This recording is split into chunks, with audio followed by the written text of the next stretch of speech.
his extreme belief, delusion in his dreams and his, omens, was that a reason for his demise? That also, but as I said, he I think embittered everyone, Hindus, Muslims alike. In fact, in the last war, it was his most trusted prime minister called Mir Sadiq who actually cheats him, as much as Purnaya or anybody else does. So I think, and he had no one to give him good counsel.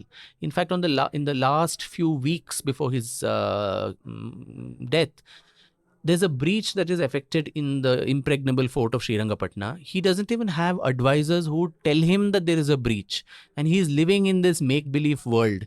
So in fact, I write, there are descriptions of his palace where in the heat of May of southern India, his inner chambers had these huge mats, for the on the windows, which are sprinkled with water.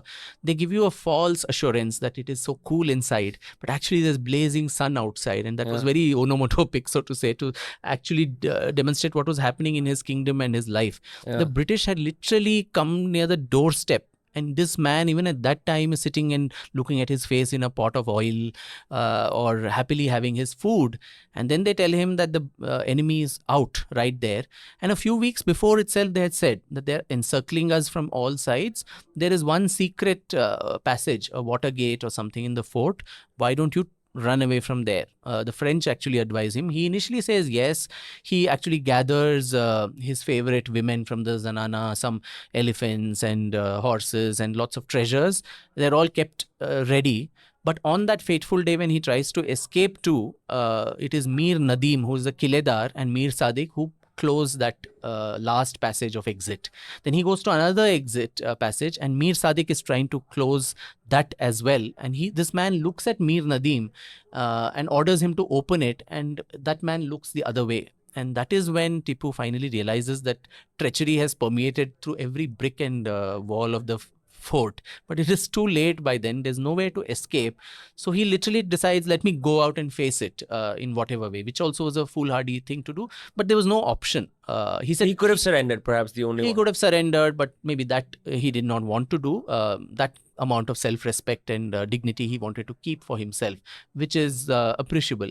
But he goes there. He thinks that if my army sees me right in the heart of the battlefield, maybe they'll get enthused. But even there, Mir Sadiq and Mir Nadim, when the British is just entering the fort, all the soldiers of the Mysore army are locked off in a room, promising payment of arrears and salary. So there's nobody to defend the fort as well.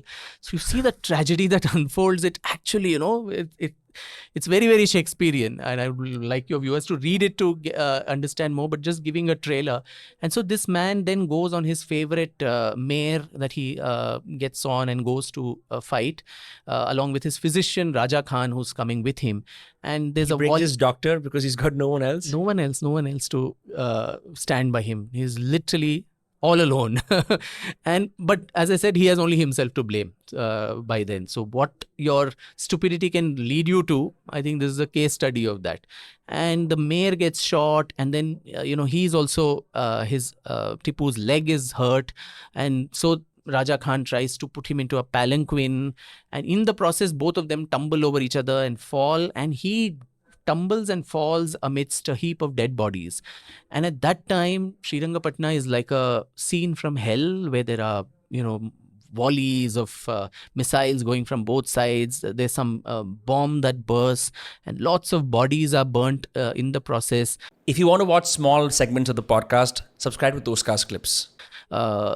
Mangled masses of limbs, everything flying around, and this man is sitting there amidst these bodies, his leg being stuck there, watching his whole kingdom collapse bit by bit in front of his eyes.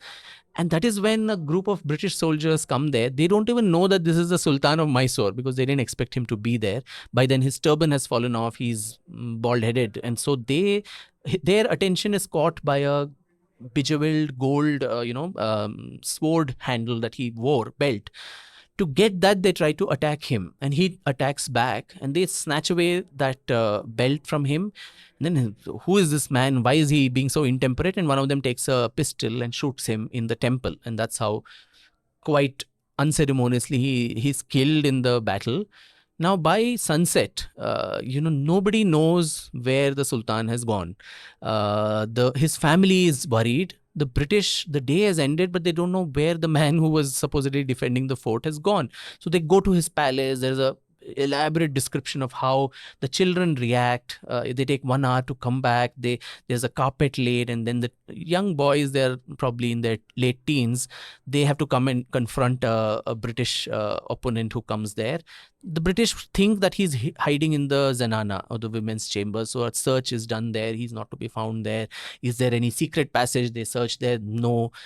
By night, a search party then goes through the ramparts of Srirangapatna, which has literally become, a scene from hell again, with putrid bodies and decaying rotting flesh, burning flesh, the embers of those bombs, everything still being there, and vultures have already encircled the place. And in the midst of this, they find this Raja Khan who is still alive, and they hear a groan or something. And these are first person accounts which the British have documented.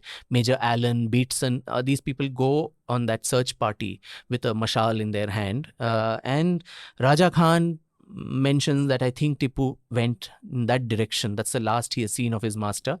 And when they go there, they have to literally remove dead bodies. In the midst of this, they find the corpse of this man.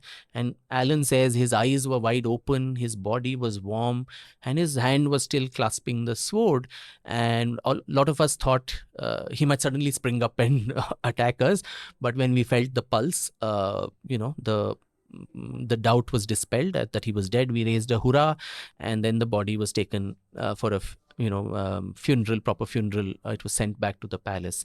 And after that, of course, his entire family gets of 600 women, 25 kids are all sent away to Vellore, where they try to instigate another rebellion. And then the British say, we've had enough of this. They're all packed off to Calcutta, which is where a lot of them, some remnants of the families are supposed to be still there, some in abject poverty. But a lot of people say this is perhaps poetic justice. They came from that Nagada on which his father was beaten upon, from that poverty to where they came from. And that was the life and arch of Hyder and Tipu and the interregnum in Mysore. Dude, I can't wait for you to get old, because you're gonna have so much stories with a big beard. I must really give you a compliment. I have never on my podcast ever had such a profound storyteller